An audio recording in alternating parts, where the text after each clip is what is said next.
আসসালামু আলাইকুম। Finance with Farzana চ্যানেলে সবাইকে স্বাগতম। আজকে আমি কর্পোরেট ফাইন্যান্স এই সাবজেক্টের চ্যাপ্টার 5, চ্যাপ্টারটার নাম সিকিউরিটি ভ্যালুয়েশন। এই চ্যাপ্টারের 4টা ম্যাথ অলরেডি করে দিয়েছি আমি, আর প্রবলেম 5 থেকে বাকি ম্যাথগুলো করে দিব আজকে। তো চলেন ম্যাথ সলিউশনে চলে যাই। আজকে আমি প্রবলেম 5 থেকে ম্যাথগুলো দেখিয়ে দিব। তো প্রবলেম 5টা দেখেন, এটা NU BBS সেকেন্ড ইয়ার আসছিল। তো প্রবলেম 5টা পরে দেখি কি বলছে। Find the value of A bond that matures in 18 years, has a face value of টাকা 1000 and a coupon rate of 11% and pays interest annually। এখানে দেখেন ফেস ভ্যালু দেওয়া আছে, কুপন ইন্টারেস্ট রেট দেওয়া আছে, আর এখানে অ্যানুয়ালি অর্থাৎ 1 ইয়ারের ম্যাথ এখানে 18 ইয়ার্স বলা আছে, আর কুপন ইন্টারেস্ট রেটটা পেড করবে অ্যানুয়ালি। আর পরবর্তীতে কি বলছে, bonds of similar quality and maturity have a yield to maturity of 12%। এখানে দেখেন আর এর মান দেওয়া আছে 12%, আর এটা কুপনের পার্সেন্টেজ দেওয়া আছে, আর ফেস ভ্যালুটা দেওয়া আছে। আর আমাদের কি করতে বলছে, ভ্যালু অফ দ্য বন্ড অর্থাৎ বিভিটা বের করতে বলছে। তো চলেন ম্যাথটার সলিউশনটা দেখে নেই। ফার্স্টে দেখেন কি করছি, এখানে এমভি কিংবা এফভি ইজিক্যাল টু 1000 আর ইজিক্যাল টু 12%। আর ইন্টারেস্ট করতে হবে কিভাবে, এই ফেস ভ্যালু অ্যামাউন্টের ওপরে আমার কুপন ইন্টারেস্ট রেটের যে পার্সেন্টেজটা থাকে, এই যে 11% বলা আছে, এই পার্সেন্টেজ দিয়ে ক্যালকুলেশন করে ইন্টারেস্টের অ্যামাউন্টটা বের করতে হয়। তো দেখেন 1000 ইন্টু 11% করলে আসবে আমার 110, আর নাম্বার অফ ইয়ার ছিল 18। তো এখন এই মানগুলো এখানে বসাবো। ফার্স্টে দেখেন কি করছি, ভ্যালু অফ বন্ড, এটা সূত্র লিখে নিব। BV is equal to interest into 1 divided R minus 1 divided R into 1 plus R to the power n bracket close plus এখানে দেখেন MV divide 1 plus R to the power n। তো এখন সূত্র অনুযায়ী শুধু মানগুলো বসিয়ে নিব। ফার্স্টে দেখেন ইন্টারেস্টের অ্যামাউন্টটা বসাবো 110, সেকেন্ড ব্র্যাকেট ওপরে দেখেন 1 divided 0.12 minus 1 divided 0.12 into 1 plus 0.12 to the power 18 bracket close করার পর এখানে দেখেন plus 1000 divided 1 plus 0.12 to the power 18। তো এখানে একটা বিষয় খেয়াল রাখবেন, ইন্টারেস্টের পর কিন্তু ইনটু হবে আর এখানে প্লাস হবে, অনেক সময় এটা এলোমেলো হয়ে যায়, তো এটা খেয়াল রাখবেন। তো এখন শুধু ক্যালকুলেশন করব। ফার্স্টে দেখেন এটা এমনই রাখছি 110 ইন্টু এটা ক্যালকুলেশন করে আসছে 8.3333 মাইনাস এটা ক্যালকুলেশন করে আসবে আমার 1.0836 ব্র্যাকেট ক্লোজ প্লাস এটা ক্যালকুলেশন করে আসছে 130.0395। পরবর্তী লাইনটা দেখেন 110 এটা এমনই রাখছি, আর এটা ক্যালকুলেশন করলে আসছে আমার 7.249636 প্লাস এটা এখন এখানে লিখে নিব 130.0395। এখন পরবর্তী লাইনটা দেখেন এটার সঙ্গে এটা গুণ করার পর আসছে 797.46 প্লাস এটা দেখেন 130.0395। এখন টোটালটা যোগ করে নিব, তাই আনসার চলে আসবে আমাদের। দেখেন আনসার আসছে 927.4995। তো এই ছিল আমার প্রবলেম 5 এর ম্যাথটার সলিউশন। আশা করছি সবাই বুঝতে পারছেন। তো চলেন এখন প্রবলেম 6টা দেখে নেই। প্রবলেম 6 দেখেন কি হবে, Ariha textiles equity share currently sells for taka 23 per share.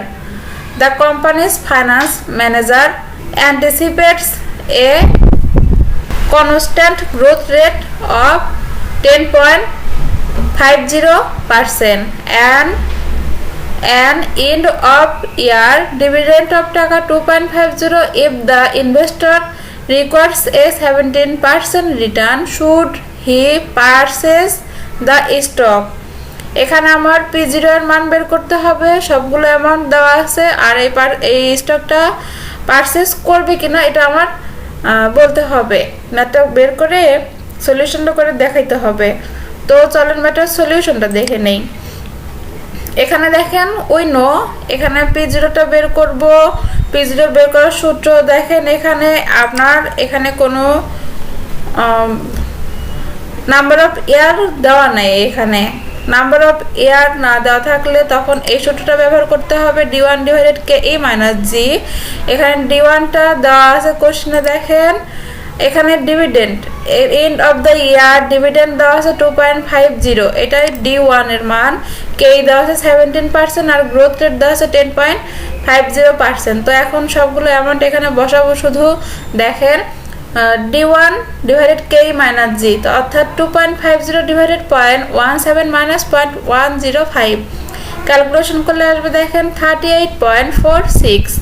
তো এখন দেখেন কি করছে, একটা কমেন্ট দিলাম এখানে, here given price is 23 is less than the estimated price টাকা 38.46, so the investor could purchase the stock at টাকা 23।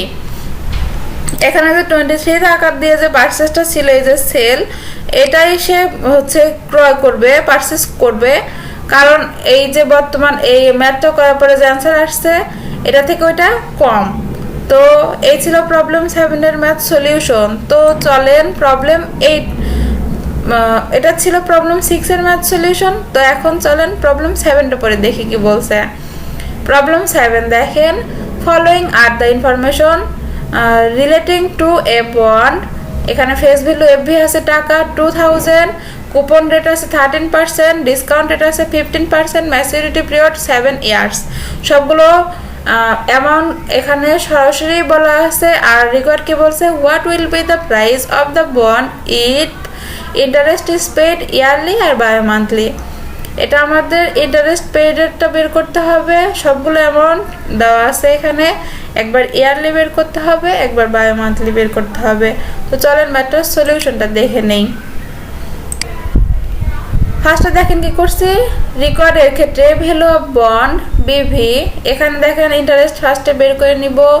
এখানে আমার যে ফেস ভ্যালু দেওয়া ছিল 2000 আর কুপন রেট 13%, এটা দিয়ে আমার ইন্টারেস্টের রেটটা বের করে নিতে হবে। ইন্টারেস্ট ইজিক্যালটা দেখেন কি করছি, 2000 ইন্টু 13% করলে আসবে আমার 260।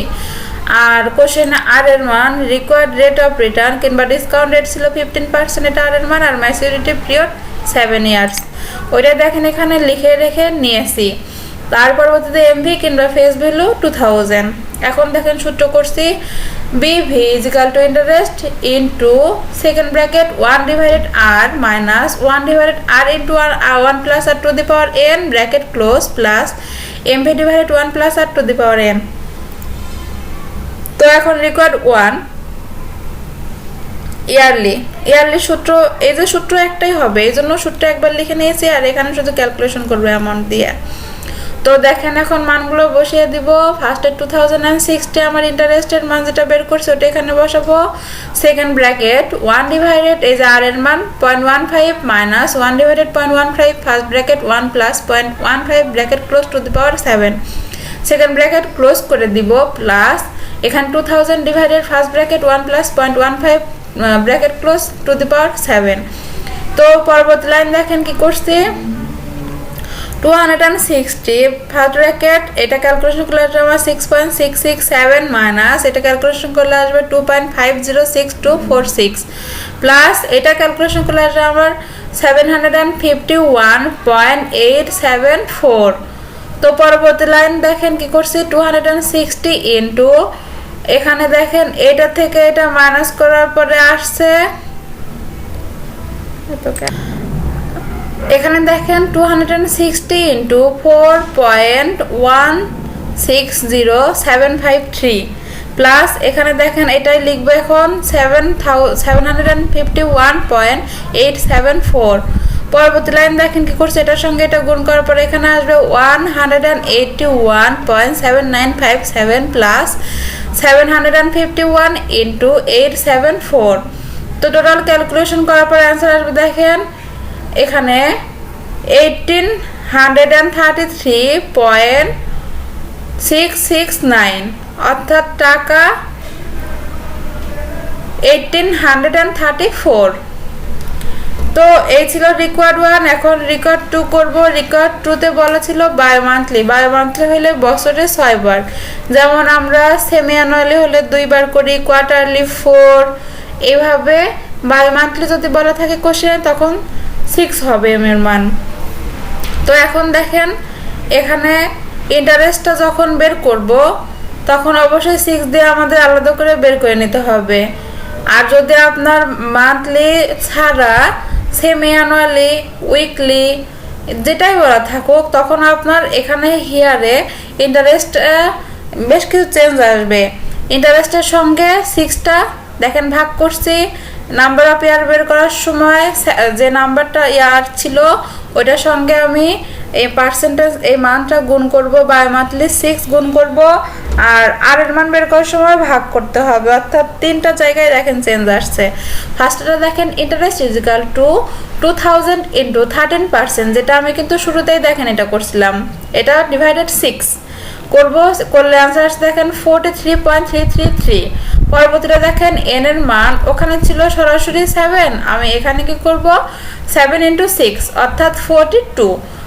আর এর মান দেখেন ওখানে সরাসরি ছিল 15%, এখন কি করতে হচ্ছে আমার আর ইজ ইকুয়াল টু 0.15 ডিভাইডেড 6 অর্থাৎ 15% না লিখে আমরা এটা পয়েন্ট আকারে প্রকাশ করছি। তো এটা ক্যালকুলেশন করলে আমার 0.025।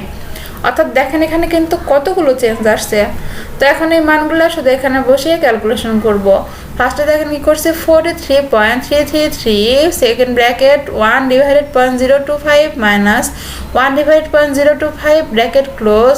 এখানে দেখেন first bracket 1 plus 0.025 bracket close 42 to the power 42 plus এই যে লাইনটা হবে 2000 divided first bracket 1 plus 0.025 to the power 42। তো এখন এটা ক্যালকুলেশন করে নেব। ফার্স্টে দেখেন 43.333, সেকেন্ড ব্র্যাকেট এখানে 40 মাইনাস 14.17939 ব্র্যাকেট ক্লোজ প্লাস 708.9696। পরবর্তী লাইন দেখেন 43.333 ইন্টু 25.8206 প্লাস 708.9696। টোটাল ক্যালকুলেশন করার পর এটার প্রাইস দেখেন 1118.884 প্লাস এটা ক্যালকুলেশন ক্লাস দেখেন 708 ইন্টু 9696। টোটাল ক্যালকুলেশন করার পর অ্যান্সার দেখেন আমার 1827.85 অর্থাৎ টাকা 1828। তো এই ছিল আমার প্রবলেম 7 এর ম্যাথ সলিউশন। আমি আশা করছি আমি ম্যাথটা বোঝাতে পেরেছি। তারপরেও যদি কোনো প্রবলেম হয়ে থাকে ম্যাথটা আরেকবার ভিডিওটা দেখে নেবেন। তারপরেও কোনো প্রবলেম হলে আমায় কমেন্টসে অবশ্যই জানাবেন, আমি প্রবলেমটা সলিউশন করে দেবো ইনশাল্লাহ। তো এই চ্যাপ্টারে দেখেন আর বাকি দুইটা ম্যাথ আছে, প্রবলেম 8, 9, আচ্ছা প্রবলেম 10। অর্থাৎ এই চ্যাপ্টারেরও বাকি 3টা ম্যাথ আছে। আমি পরবর্তী ভিডিওতে এই 3টা ম্যাথই দেখিয়ে দিব। ততক্ষণ পর্যন্ত সবাই ভালো থাকবেন। আজকের মতো এই পর্যন্তই। আল্লাহ হাফেজ।